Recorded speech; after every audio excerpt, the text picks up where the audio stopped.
buntaga sa spotlight mga kapuso atong ililahon kining lain nga leaf artist karong bag-o nag-trending sa social media ang ilang gipanghimo mga taro leaves mga kapuso nga mga dagko gini siya kay nga mga imahen na feature gani ang mga anchors sa 24 oras ug uban pa nga mga personalidad sa GMA Network. Yun sa kanila paghimo ni mga kapuso kining giant nga leaf art kuno itawag ini. Atong makauban karong buntaga gikan sa Gandara sa probinsya sa Samar si Jerry Kasalhay. Good morning Jerry, maupay na aga. Kumusta ka today? Hello po. Good morning din po. Thank you for joining us Sir Jerry. Yes po. How are you this morning? Well, okay naman po. Masaya po dahil hindi po makapaniwala na magkakaroon po ako ng opportunity para makapanayam niyo po. Thank you sir for joining us at nakakabilib yung talent mo. Congratulations. Let's talk naman about your passion sa art, Jerry. Ba't yun naisipang mag-leaf art gamit itong dahon ng gabi?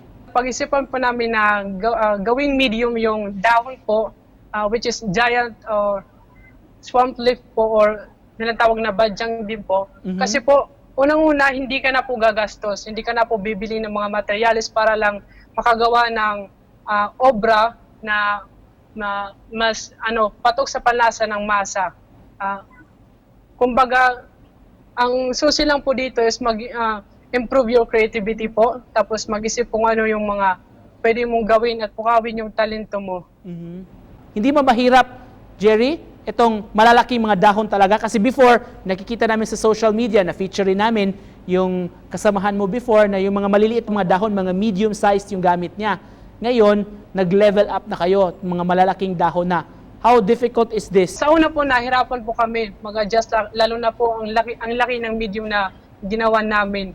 Lalo po sa proportion ng muka, medyo nahirapan po kami, parang na-struggle po. Parang ganun.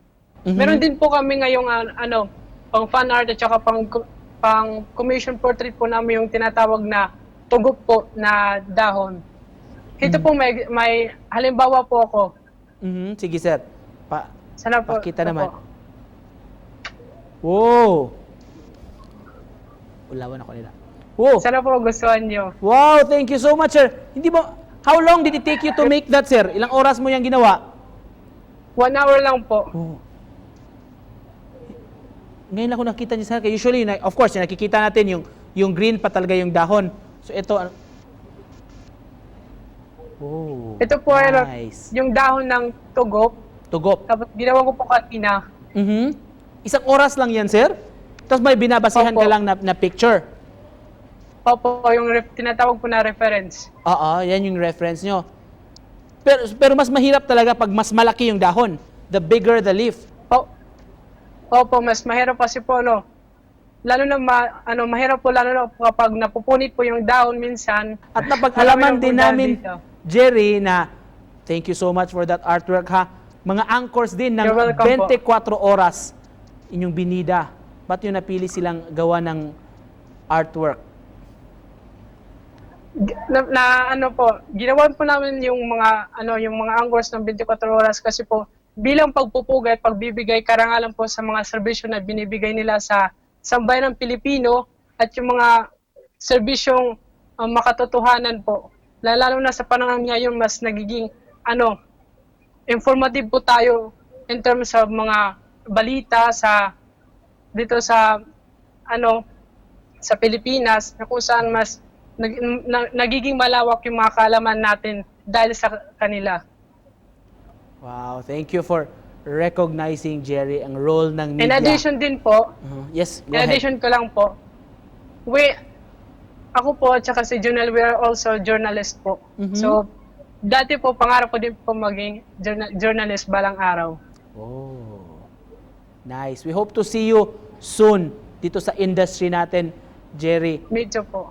Kung sakasakali itong artwork nyo sa ating mga anchor, sila Tita Mel, sila Sir Mike at sila si Miss Vicky, kung gusto nilang kunin yung artwork nyo, paano ba yan, Jerry? Parang presko yung dahon na gamit nyo, no? Hindi ba yan malalanta? Well, yung dahon po, giant na dahon na ginamit namin, nalalanta po siya. Bali, yung ginawa namin, yung giant na dahon na po yun, pang fan art lang po. Mhm. Bali, may separate din po kami pang commission lang na hindi nalalanta. Kung may gustong magpagawa sa inyo, magpa-commission sa inyo, Jerry, paano ito ma-preserve yung dahon? At anong proseso kung gusto nilang magpagawa sa inyo?